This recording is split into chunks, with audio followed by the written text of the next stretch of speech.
Welcome everyone to the Grounded Podcast. Nipsey Hussle is going to bring us in just a little bit with grinding all my life. All my life, been grinding all my life. Sacrifice, hustle paid the price. Want a slice, got to roll the dice. That's why all my life I've been grinding all my life. Look. It's time to hit this rail we call life and grind it. Got to roll the dice. That's why all my life I've been grinding all my life. Well, the last podcast in John chapter 19, we discussed the crucifixion of Jesus. And John chapter 19 and the crucifixion of Jesus actually took the Grounded Podcast to over 1,000 downloads. And that doesn't include from the people who watch it on YouTube. So I just want to personally take a moment to say thank you for watching and listening to the Grounded Podcast. I pray that you are sharing it with your friends and your family. But most of all, I pray that you are encouraged to grow closer to Jesus. And if you are not a follower of Jesus, that you will become one, that the Holy Spirit will just tug at your heartstrings and you will be obedient through these podcasts. We can be seen on YouTube and we can be heard on Spotify, Google Podcasts, Apple Podcasts, iHeartRadio, and also Pandora. But I just wanted to start off by saying we're over 1,000 downloads, which, you know, compared to a lot of podcasts, that's nothing. They get more than that per each episode. And I believe we have 43 episodes, and we're averaging over 200 downloads an episode, which is awesome. And so thank you for being a listener. Thank you for watching on YouTube, and thank you for sharing. Because when you share the Grounded Podcast with your friends and your family, your coworkers, whoever, you're actually sharing Christ. You're sharing people the ability to hear about Jesus and get to know Jesus for themselves. So it's like you're producing fruit by using the podcast. And so God bless you. Thank you for doing so.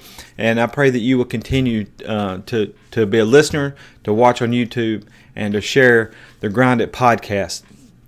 Like I said, we covered the crucifixion in the last podcast in John chapter 19. And we talked about the horrible pain that Jesus endured before he ever took his last breath on the cross. But today is the day. Today, in John chapter 20, it's probably the most important chapter in the Bible. In the other three Gospels as well cover this story of the resurrection.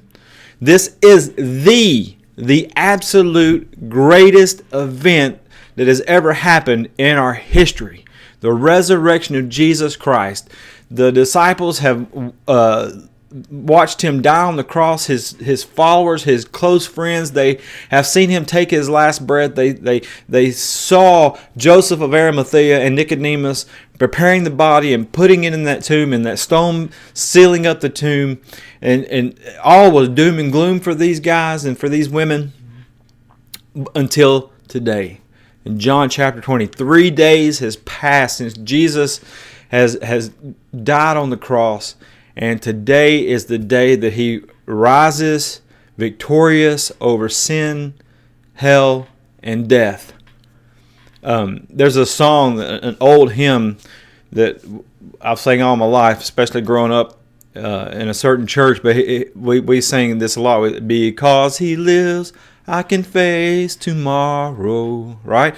And it's called hope. And hope has a name, and his name is Jesus. And this event, the resurrection, is why we have hope. You can dig into all the religions in the world, but the people who started those religions, their bones are still in the grave. Their bodies are still there, but not Jesus.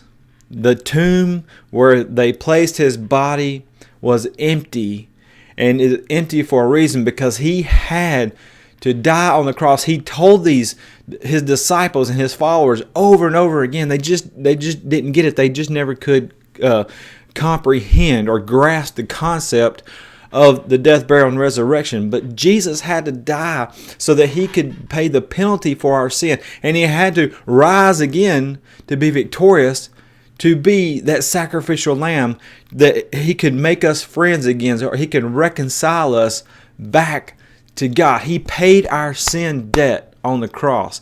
And when he comes out of this tomb victorious, holding the keys to death, hell, and the grave, it gives us victory.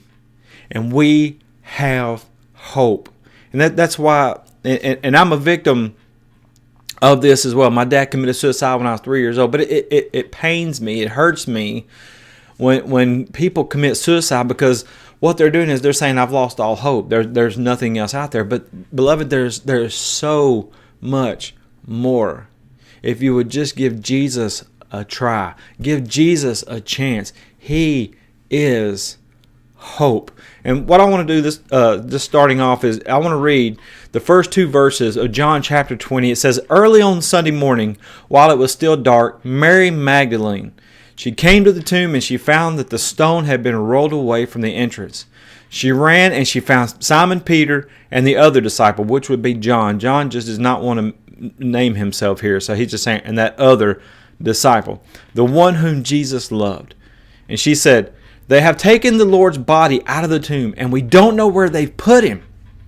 So who was the first people to see the birth of Jesus? And not only did they see it, but they ran back and they started to proclaim the good news that there is a Savior that has been born for the world to see and to have their sins forgiven.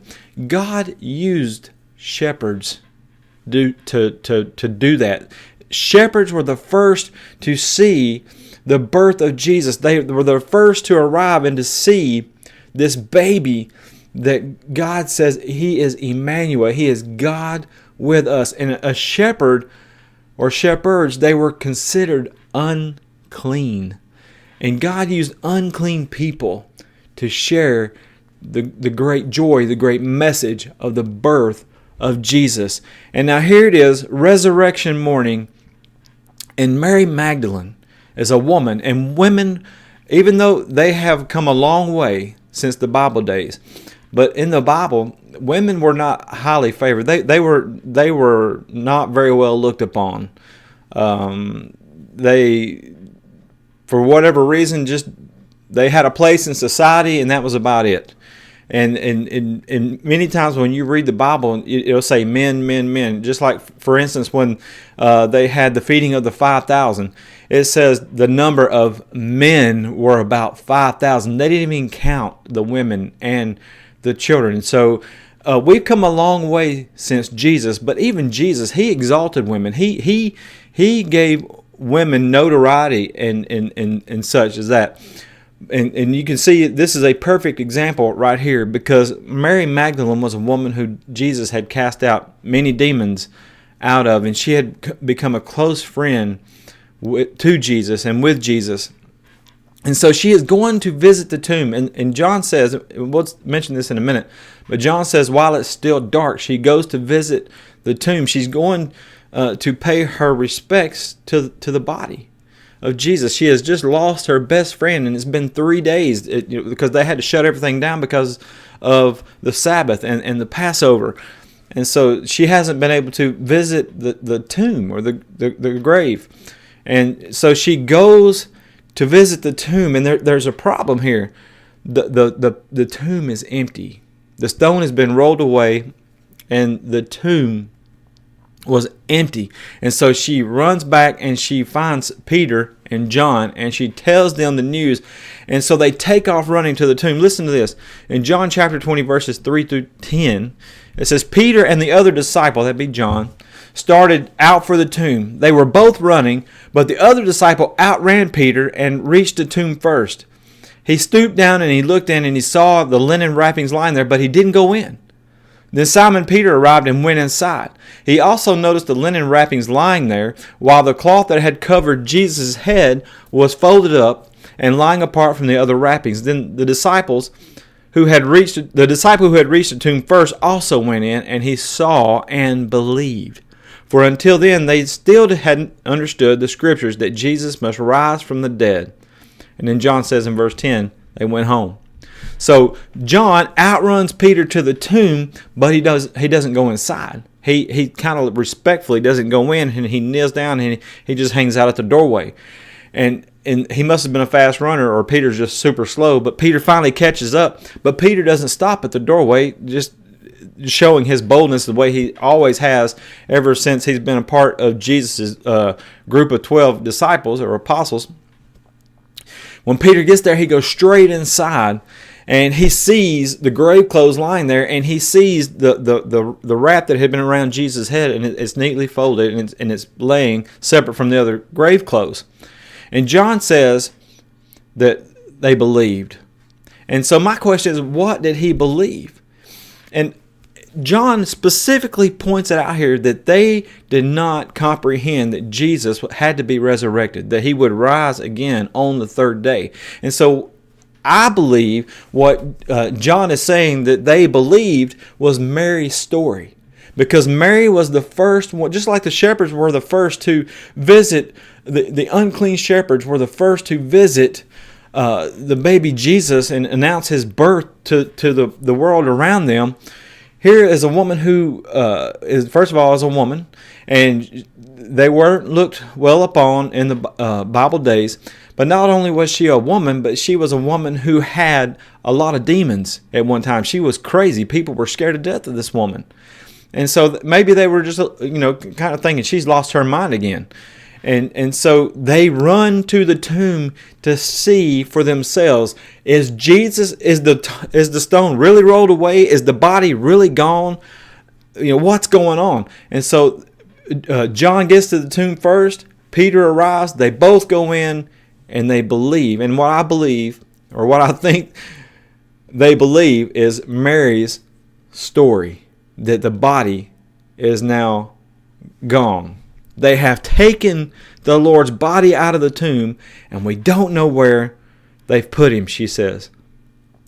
So let's break it down like this. Mary went to the tomb to visit the body, right? She arrives at the tomb, the body's gone. The tomb is empty, but the grave clothes are laying there. They're neatly folded. She's hysterical. She's going, she's losing it.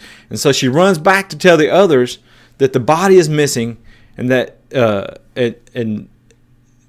she wasn't telling them that he's resurrected, because she didn't understand that. She's just telling them that the body is missing.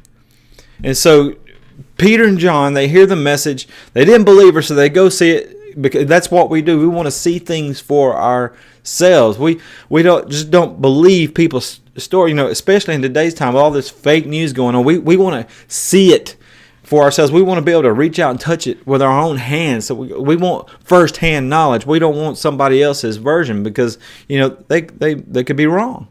And so they go to the tomb and they see it empty, and they see the grave clothes, and that it's then that Peter, in my opinion, believes Mary's story.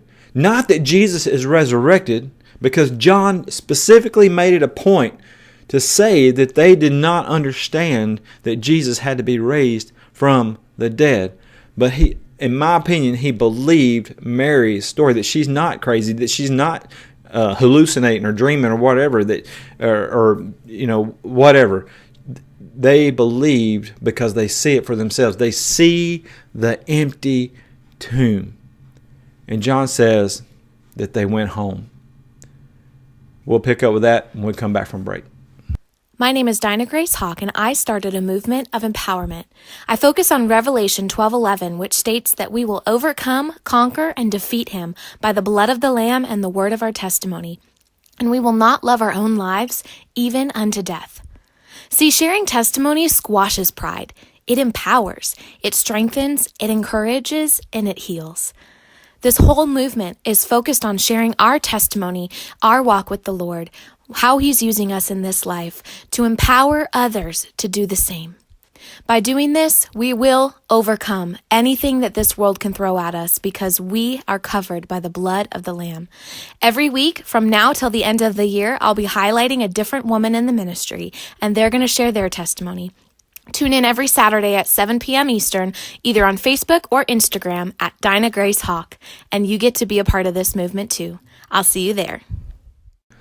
So Peter and John, they arrive at the tomb. They see the empty tomb. They see the grave clothes, and they see the napkin there folded up where it had covered Jesus' head, and they see it laying there. And John says they just went back home. And I'm sure that they're feeling defeated because they have lost their best friend. They have seen him die on the cross. They saw him take his last breath. They've seen him put in this tomb, and now he's gone. His body is just absolutely missing.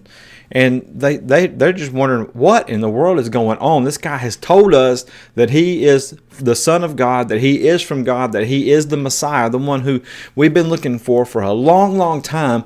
And he has let them defeat him and put him on a cross and crucify him and put him in this tomb. And now he's gone. And they have lost all hope. They're depressed. They're feeling all these emotions, and they can't handle it, and they're going back home feeling defeated. They thought it was all over, that there was no hope, that hope was lost, and they would just go back to fishing or whatever they were doing before Jesus said, "Come follow me and I'll make you fishers of men." And in fact, John 20:19 says that the disciples were meeting together in a house with the doors locked because they were full of fear, thinking that they're going to be next. I mean, they've been following this guy for 3.5 years. People know that they were associated with Jesus. They've seen what happened to Jesus. And so now they're thinking, we're next. We thought this guy was the one, but now we're all fixing to die. So they're all meeting together, probably trying to figure out what the next step is and what's going on and what's happening. How are they going to find the body? But they have the doors locked because they're scared and they're fearing the Jewish leaders. I mean, they had given everything that they had to follow Jesus, and now he's gone, he's dead, and not only is he gone, but his body's missing. And so maybe they're asking, where do we go from here? But I'll come back to that in just a little bit when we get on further into this chapter. But I want to focus, because John focuses on Mary Magdalene for a little bit. In John chapter 20, verses 11 through 18, it says, Mary was standing outside the tomb crying, and as she wept, she stooped and looked in. She saw two white-robed angels, one sitting at the head and the other at the foot of the place where the body of Jesus had been lying. "Dear woman, why are you crying?" the angels asked her. "Because they have taken away my Lord," she replied, "and I don't know where they've put him." And she turned to leave and saw someone standing there, and it was Jesus, but she did not recognize him. "Dear woman, why are you crying?" Jesus asked. "Who are you looking for?" She thought he was the gardener. "Sir," she said, "if you have taken him away, tell me where you put him, and I will go and get him." "Mary," Jesus said. And she turned to him and cried out, "Rabboni," which is Hebrew for teacher. "Don't cling to me," Jesus said, "for I haven't yet ascended to the Father. But go to find my brothers and tell them I am ascending to my Father and your Father, to my God and your God." And Mary Magdalene found the disciples and told them, "I have seen the Lord." And then she gave them his message. Now, this is how tore up and devastated Mary was. She is standing outside the tomb. She stoops down so she can see inside once again. And the tomb that was empty with just the grave clothes lying there's two people inside. And not only are there two people inside, but they're trying to have a conversation with Mary. And they ask her, "Dear woman, why are you crying?" And the word crying, it's not it is such a deep cry that her chest is hurting. She is crying uncontrollably. She is absolutely devastated. The word there is kaleo, and you can check it out. It means to cry uncontrollably, to bewail, to mourn. She was so upset, so torn up, so devastated because she did not expect this. She was coming to a tomb to pay respects to the body of Jesus, and it's gone. And she is so devastated that she doesn't even realize that, hey, this tomb was empty a while ago. Now there's two people in here and they're having a conversation with me. She is so devastated. She doesn't want to have a conversation. She just answers their question and she turns to walk away. And when she turned to walk away, there stood Jesus. But yet again, maybe it's from all the tears. Maybe it's from her mind not being in the right place because she's so tore up. Maybe it's because the beatings that Jesus took, and we know that he had the scars. Maybe because Isaiah 52 says that you wouldn't even recognize Jesus when you saw him because he was beaten so badly and his beard had been ripped off. So maybe it was just a combination of everything. But Mary was so devastated, she didn't realize that she's talking to angels. And she doesn't realize that Jesus is Jesus. She thinks he is the gardener, and she thinks that she can just walk up to Jesus and or this gardener and say, just tell me where you put the body, because Jesus talks to her, and she didn't even recognize his voice. He says, "Woman, why are you crying?" It's the same question the angels asked her. Who are you looking for? And she didn't say Jesus. She just said, "Sir, if you have taken him away, please tell me where you put him, and I'll go get him." Now, have you ever picked up dead weight? If a person's not able to help you to lift them up off the ground, dead weight is very heavy. And so how Mary's just not even thinking straight. How is this woman, no matter how small or how big she was, how is she going to go pick up a dead body that's full of you got the dead weight, and then you got all the spices and ointments that have been put on his body, which was 75 pounds. It would be a lot of weight to have to carry back to the tomb. And so Mary's just not thinking right. Peter and John have gone home. They've left her all alone, and she is there at this empty tomb, devastated, and she's all alone, and she is trying to figure out and comprehend what is going on here. Why is this happening? And she's crying uncontrollably. She's talking to angels. She doesn't even realize it. She turns and she's talking to Jesus. She thinks he's the gardener. And so I want to point something out here. John started this chapter off saying that it was dark when Mary went to the tomb. It was still dark, John says. And so we could say this was Mary's darkest hour. That she has just at her rope's end. She has lost all hope because her best friend is died. He's been buried, and now his body is missing, and it's dark outside. And so we could say this is Mary's darkest hour. But even in Mary's darkest hour, listen to this, she is surrounded by God, and she doesn't even realize it. She is talking to God. She is talking to two angels inside the tomb, and she doesn't even realize that they're angels. She turns, and there stands Jesus right there. She is surrounded by God in her darkest hour and doesn't even realize it. She thinks Jesus is their gardener. And so she's asking him, where have you put his body? If you just tell me, I'll go get him. So, beloved, if you have reached your rope's end, if you're just full of depression, and I know, I promise, I've been there. I know what I'm talking about here. So trust me. If you're in your darkest hour and you think there's nothing left and all hope is gone, listen to me. You are surrounded by God. He is everywhere. He's omnipresent. He is all around you. And he's trying to have a conversation with you if you'll just listen. Listen, he's calling you by name. He knows your name. He knows everything about you. He knows everything that you're dealing with. He knows everything you're going through. Nothing catches him by surprise. And here's Mary surrounded by God, and she doesn't even realize it. That's how tore up she is. And I want to give you hope. And his name is Jesus. And if you will turn to him and pour your heart out to him, just have a conversation with him. Because he wants to have one with you. And he's trying to. But you keep rejecting him. Why do people reject hope? And far too often, they end their life. They feel like they have nothing else and no hope and nothing else to live for. But we have everything to live for, because when we give our lives to Jesus Christ, there is a new hope. There is a new purpose, and that's to live for him and to serve him and to tell others about him. And he will change your life drastically. He will give you the greatest peace that you have ever known. He will take your time of chaos, your time of confusion, your time of despair and defeat just like Mary had. She was going through all these emotions, but as soon as Jesus called her by her name, all that was gone, because it just clicked in her head, and she realized, this is Jesus.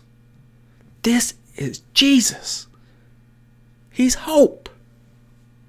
And here he is. He's standing right before me.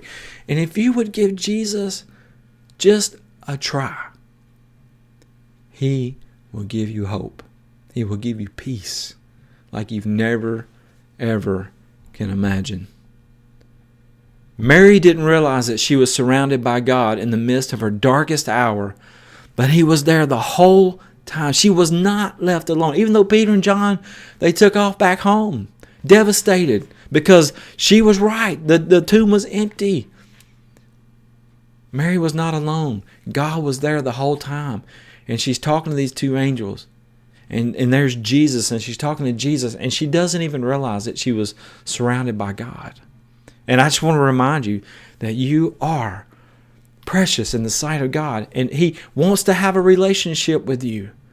Give him a chance. Listen. He's calling you by your name. And that's what we're going to pick up with in the next podcast, because he calls Mary by her name, and it was then that she realized, this is Jesus. And she just jumps at his feet and grabs a hold of him. And he says, look, don't cling to me.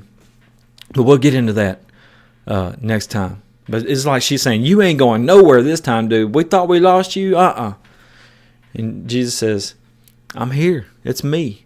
But don't cling to me, because I haven't ascended to my Father and to your Father. But here's what I need you to do, Mary. Get up and you go find the brethren. You go find your brothers and sisters, the ones who were following me, and you tell them that I'm alive, that you've seen me, and you give them this message.